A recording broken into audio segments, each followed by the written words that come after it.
దున్నుకోవాలి. తర్వాత మొక్కజొన్న వేసుకోవాలి.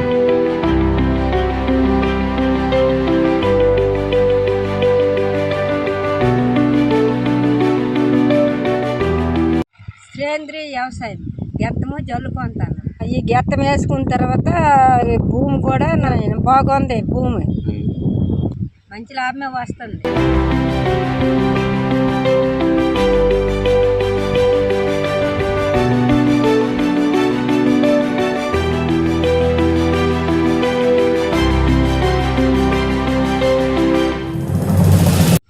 తక్కువ పెట్టుబడి పెడతాను, లాభం పొందుతాను. దీనివల్ల ఆరోగ్య సమస్యలు ఏమి లేవు.